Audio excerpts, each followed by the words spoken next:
You're listening to Wealth at Work, a show designed to help advisors think, make decisions, and cast a vision to create a business for the future. Hosted by financial planner, author, speaker, and CEO of Advisor2X, Ross Marino. Today, I am joined by Stevyn Guinnip with Grow Wellthy. Welcome, Stevyn. Thank you. Thank you so much. So glad to have you on the show. This isn't the first time that we've spoken and not the first time that I've learned from you. When your name came across my computer, I went to your website. And if you recall my first email, I binge watched pretty much everything on your website over a weekend, just fascinated by your insight and what you do and what you've learned. So for our listeners, can you give us a history of what you experienced through life? Your father was a financial advisor and how you got to where you are today. Yes, thank you. I'm thrilled to be here. And my story starts when I was 11, and there's a legacy award on my shoulder behind me. That is my dad's 32 years in the industry. This is back in 1984. So it's been a day or two. I'm now 47. And I watched him hustle for a decade to grow this business, this financial advisory business. And I got to see it from the inside. I got to see his colleagues when we go on awards trips. I got to meet his clients when I worked in his office. And I had a couple gut punches that got me right here where I am right now, which is people dying or having, dying at the desk or getting sick, having one good year in their retirements that they had worked so hard to actually do the right thing. And then they didn't get to enjoy it the way that they wanted to. So I decided I was going to go fix it from the other side and become an exercise physiologist. And I did that for over 2 decades. And it took me to the NIH. I did research for the NIH, National Institutes of Health. I did cardiac rehab. I went to Australia and launched a program over there through their YMCAs and big fitness centers. But 6 years ago, I had a health crisis and almost died in Australia. And that was my turning point to say, oh no, exercise is not the answer either. So money doesn't fix it by itself. Exercise doesn't fix it by itself. What is it? So that's when I went back to the research, tried to forget everything I knew, and came up with this financial framework for wellness. Because when you look at the two industries, they're almost identical. They have these parallels that the concepts really easily shift from one to the other to create success. And so as far as, helping people live their best life now, grow their businesses, and help their clients, specifically talking about financial advisors, I feel like I'm in the perfect place because I have the intersection of the secondhand knowledge of finance, right? And then I've got the health and wellness, and where those kind of cross is where Grow Wellthy was born, to help advisors navigate their health as if it were a retirement portfolio or asset. Now, I know there are general principles, of course, that all people can adopt, and anybody in any occupation, any industry, it would be good advice for them. Yes. But you've grown up watching financial advisors, you've been around it, you're Yes. educated and trained, and you realized this is where I need to help. So how about you talk about what it's like to work with financial advisors and what are some unique aspects of coaching us to better health? Financial advisors are amazing. I've interviewed over 130 advisors in the last couple of months, and I'm trying to get to 300 for a book I'm writing. So I feel very close to this question right now because what I'm noticing is that advisors are very social people. Typically, they like the interactions with others and they seek that out. Trying to figure out a way to incorporate that into their wellness plan is really important, but also they're numbers people. They like to, be competitive, maybe not with others, but sometimes with themselves or even just with the numbers. And they like to see that progress and the trend line change. And so because of that, I created a system where the very first thing we do when we work together is we make a balance sheet, and it's got your assets and your liabilities, and we put numbers to everything and give you like a quote net wealth, and WELL instead of net worth, net wealth. And then we track that over each quarter, and it just feeds that thing that advisors really crave, looking at the numbers, checking the stats, seeing how they're doing, and then looking at it from that long-term perspective. An interesting thing I've learned about advisors, and I don't know why this is, but if they're going to work out at home, they're going to have a Peloton bike, 70% do. that I talk to, if they're going to work out in a gym, they're going to go to Orange Theory. Typically, I mean, this isn't across the board, but why those two things? And there's the social, and then there's the report card. How much time were you in your zones? And so, there's interesting things specifically about advisors that I like. As soon as you said Peloton, I instantly pictured Janya Stout and some other people who have been guests on the show that they're Peloton beasts and they work out, awesome shape. And then you said Orange Theory. And as soon as you said that, I thought, well, it's efficient, right? For the amount of time that you put in and the type of workout you get and the output, the results, you're in, you're out, workout done, right? That place is efficient. It's fantastic. So I guess that's not a shocker to me. Yeah, exactly. So those have been some fun little nuggets I've learned, how to incorporate those things into the wellness programs. As you're writing your book and collecting research, you have 6 questions that you ask everybody, and I answered those questions for you. How about we take one of the questions that, as you're receiving the answers, some of them were a little surprising, or maybe it led to some additional insights that you didn't have before you started the book project?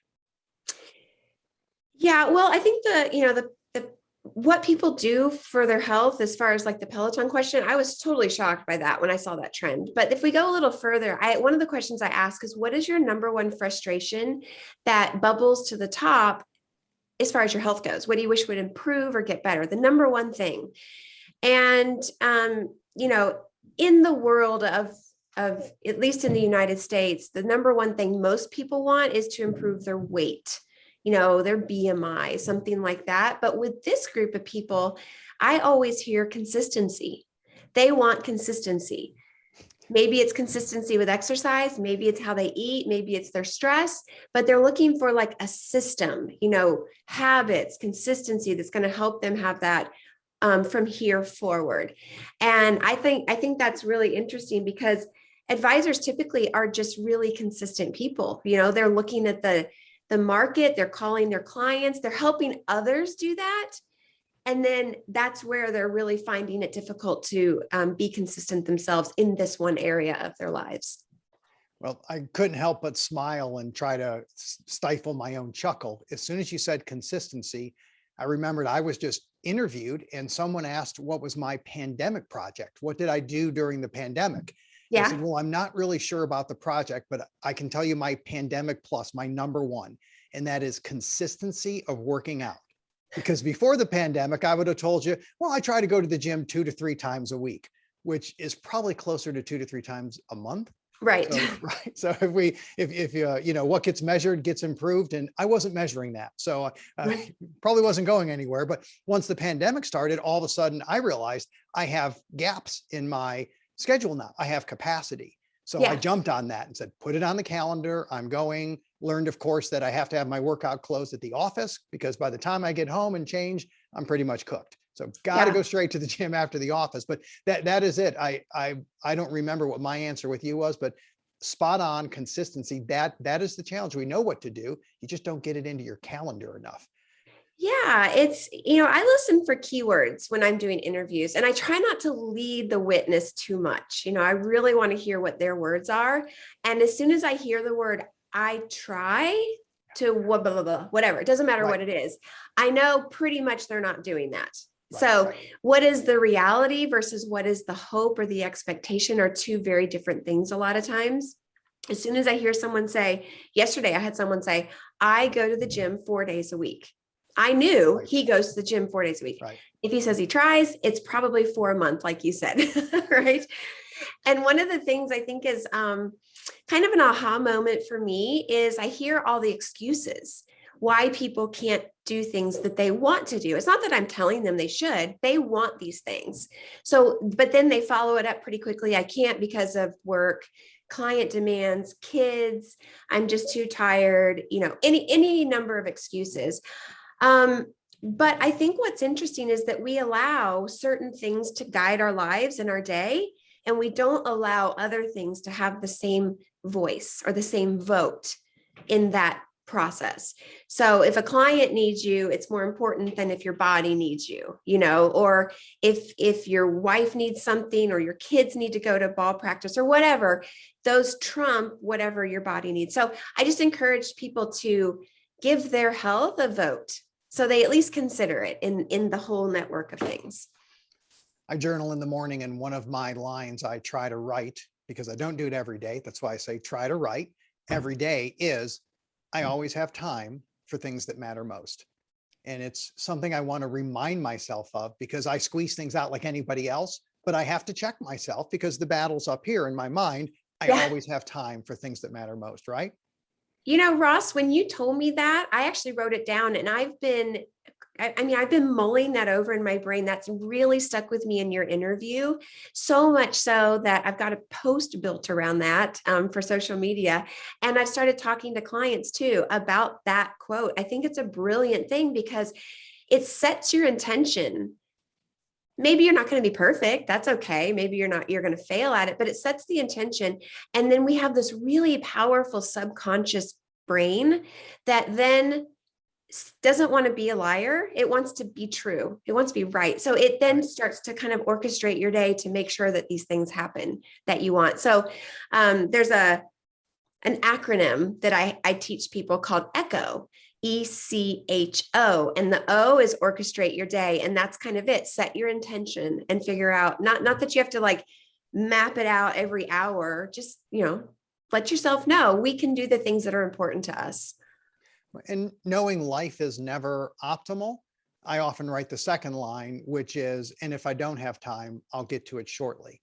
Because I get disruptions, and that's okay. I was heading to the gym, something happened. It's not the end of the world, because I don't control my day, but I still have agency. So I can still go the next day. I can go later on, not the end of the world. So that really helps check me. Now, you did a survey and you said, what would you like? Perfect health or unlimited wealth at age 85? Perfect health, unlimited wealth. What were the answers? The answers were, it was a resounding win for perfect health over unlimited unlimited wealth. So it was health over money is what people wanted to do, because if you do it the other way around, the money can't buy the health. The health, you can then potentially get all the money that you need efficiently. And I did a follow-up study, and I said, for those people who chose health, why? Is health important because of how you look, or because of your chronic disease and want to be here in the future? Which motivator is it? And honestly, it was a 50-50 split straight down the middle. And people who are motivated by the way that they look have this guilt around that. I know I shouldn't, I probably don't want to say this, sorry, like that. And the people on the other side who have like the longevity, they're kind of proud of that, like, I want to be here for my grandkids or whatever, walk my daughter down the aisle. And so I found it interesting, the guilt pride thing, even though it was a 50-50 split, any motivator is good. If you look good and you feel confident, you're going to go do more of those things that you enjoy. And that's going to be good for your longevity. So I just want to encourage people, whatever the motivator is, lean into it, right? Use what you got to work with. Sounds good to me. Yeah. How about the age wave study? Can you tell us about that? Yeah, so there are two. There was one in 2014 done with Merrill Lynch, and then there was one in 2020 done with Edward Jones with Age Wave. And what they did in both studies is interviewed retirees who are already retired. I don't remember how many in 2014, let's say maybe like 5,000 or 6,000. And then in 2020, it was like 9,000 people. And what they found were very similar results. In 2014, they found that 81% said that good health is the number one ingredient for a successful and happy retirement. And that's above money, relationships, everything else. Now, in 2020, they found that there's 4 pillars. And the 4 pillars of a good retirement in this order are health, relationships, purpose, and money, in that specific order. And if you go a little bit deeper, some of the other findings were the number one reason people retire earlier than they expected is because of a health reason. The number one concern or fear with their retirement not lasting is health care. So if you can see, there's like this constant theme there of health at every aspect of that retirement process. I've been mulling around in my head and having a few conversations of how to explain to clients or work it into the financial planning process that money spent on improving my health during retirement should be looked at as an investment and not just an expense? And how do we build that in, that I'm taking my portfolio and I'm taking X percent, maybe 0.1%, I'll make it up, doesn't matter. But I take a chunk and say, I'm going to use this to increase my health, and I'm going to invest in my health because I know that matters most. And then I want to use some to make sure I put it into relationships because I know that social activity, the friends, the shared memories, all of that makes a big difference. And I don't have a framework for it yet, but we look at what things cost and we listen to people talk about, well, that's expenses and, that's expensive. And, going to a club or joining this or doing that, playing pickleball might change your life. Yes. Seriously, right? It's social, it's routine, it's challenging, it's measurable, it's flow. It's wonderful. You can do it till you're 90 years old. I was on a Strider. It's an elliptical machine on wheels, which is what I exercise on, going down the street. And I went by a house that had a pickleball net in the driveway. The lady must have been 90 years old. Oh, there's no doubt. That. And her son was playing with her. And I just smiled thinking, pickleball forever. It's amazing. But do we really look at that and understand that it truly is an investment, and how do we frame that? But it's something we have to work on. So I love the message. I love how you explain that. The 81%, that is definitely a number that seems normal to me, but I want to shift gears a little bit. When we were talking right before we started recording, you talked about the CDC in a recent report on deaths related to COVID.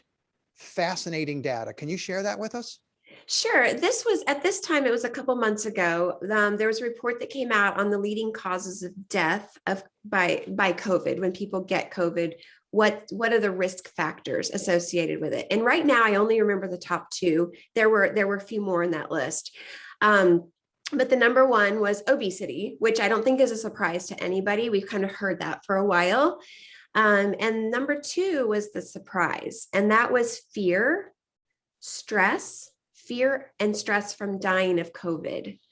And I remember seeing a few articles come out about that. I was shocked. I could not believe it, that the mind and the fear can have such a physiological change in your body.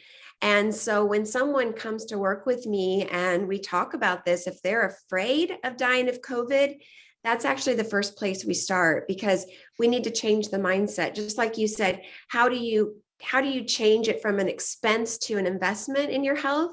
You look at it as an asset and a bank account and filling that bank account. It's the same thing with your health. How can we reduce the cortisol, which is, stress hormone?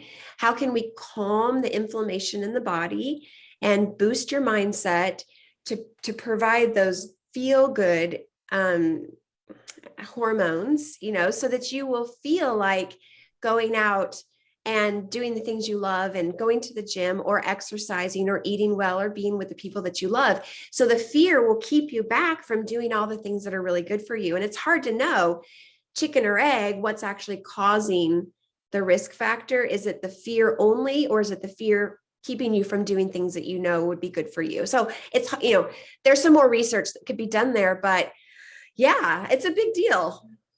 It is a big deal. I know, going through your website and watching the videos, before I forget, can you tell people how to get a hold of you and where to find your work? Sure.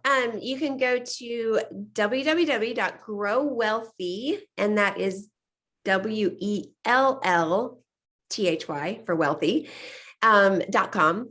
And that's where you can see all my stuff. I've got videos and blogs and things up there you can get. And if you put in your email, then I'll send you this resource guide that I created with these graphics. And it's 4 conversation starters that you can have to connect health and wealth to each other for yourself or for your clients. And that really helps to show any gaps that might be existing to help your client, change their view of how they look at their health in relationship to their finances. So try those out. I'm on LinkedIn all the time. So find me on LinkedIn, send me a message. I love to put tons of free content out there. If you'd rather, just message me in an email, then it's just Stevyn@growwellthy.com. And Stevyn is with a Y, STEVYN. Excellent. So let's finish with a pro tip. One of your posts was about when to take a walk and why. I love that. Can you share those? Sure.